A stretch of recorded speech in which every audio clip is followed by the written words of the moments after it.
नमस्कार, कैसे हैं आप सब लोग। मैं हूं आपके साथ दीपिका। वित्त मंत्री निर्मला सीतारमण ने बुधवार को प्रेस कॉन्फ्रेंस के जरिए 20 लाख करोड़ रुपए का जो आर्थिक पैकेज था उसकी जानकारी दी हम सबको। जानकारी देते हुए उन्होंने हमें बताया कि हमें भारत को आत्मनिर्भर बनाना है, जो कि पीएम मोदी ने भी अपने देश के नाम संबोधन में उन्होंने कहा था कि हमें भारत को आत्मनिर्भर बनाना है। वित्त मंत्री निर्मला सीतारमण ने जानकारी देते हुए कहा कि जो छोटे उद्योग है, कुटीर लघु उद्योग है, उनको हमें आगे बढ़ाना है। उनको आगे बढ़ाने के लिए कुछ ऐसे कदम उठाए गए हैं जिनके बारे में उन्होंने हमें प्रेस कॉन्फ्रेंस के जरिए जानकारी दी। फाइनेंस मिनिस्टर निर्मला सीतारमण ने कहा कि इस पैकेज पर, ये जो पैकेज प्रधानमंत्री द्वारा बताया गया था, ऐलान किया गया था, उस पर फैसला जो है वो कई मंत्रालय और कई विभागों में चर्चा के बाद लिया गया है और इस चर्चा में पीएम मोदी, नरेंद्र मोदी भी शामिल थे। ये जो पैकेज हमारे सामने आया है, इसका मेन मकसद भारत को आगे बढ़ाना है, भारत को आत्मनिर्भर बनाना है। इसीलिए इस पैकेज को आत्मनिर्भर भारत अभियान के साथ जोड़ा जा रहा है। तो चलिए देखते हैं बुधवार को प्रेस कॉन्फ्रेंस जो हुई थी वित्त मंत्री निर्मला सीतारमण द्वारा, जो उन्होंने प्रेस कॉन्फ्रेंस में जो बड़ी बातें कही वो मैं भी आपको बताती हूँ।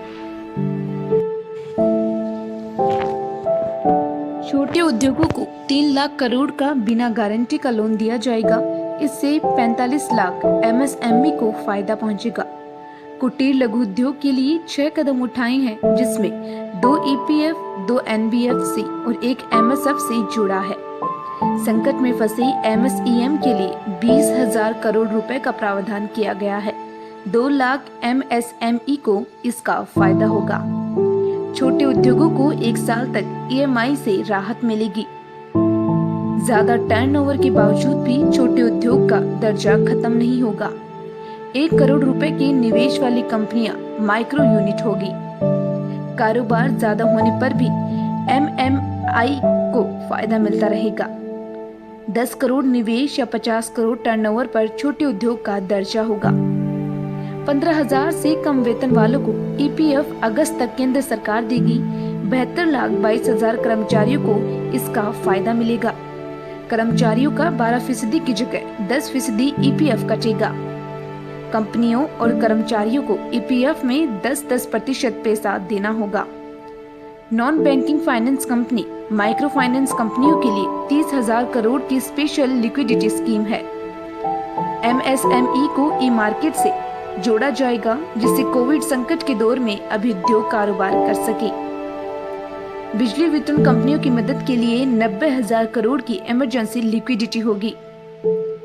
कोरोना काल में रियल एस्टेट कंपनियों को RERA से छूट मिलेगी। कंस्ट्रक्शन कंपनियों को 6 महीने की राहत मिलेगी। 31 मार्च 2021 तक TDS, TCS की दरों में 25% की कटौती। आयकर रिटर्न दाखिल करने की तारीख बढ़ाकर 30 नवंबर 2020 होगी। विवाद से विश्वास स्कीम 31 दिसंबर 2020 तक बढ़ाई गई। टैक्स ऑडिट की तारीख को बढ़ाकर 31 अक्टूबर किया गया। जैसा कि मैंने आप सबको पहले ही बताया था कि ये जो 20 लाख करोड़ का जो पैकेज है वो जीडीपी का 10% माना जा रहा है। पीएम नरेंद्र मोदी ने अपने देश के नाम संबोधन में ये साफ कह दिया था कि ये जो पैकेज वो हमारे सामने लेके आ रहे हैं, इससे कुटीर उद्योग, लघु उद्योग और श्रमिकों और उसके अलावा मध्यम वर्ग को फायदा मिलेगा। इसके साथ ही पीएम मोदी ने कहा था कि ये जो पैकेज है वो भारतीय उद्योग जगत को भी एक नई ताकत देगा, एक नया बढ़ावा देगा।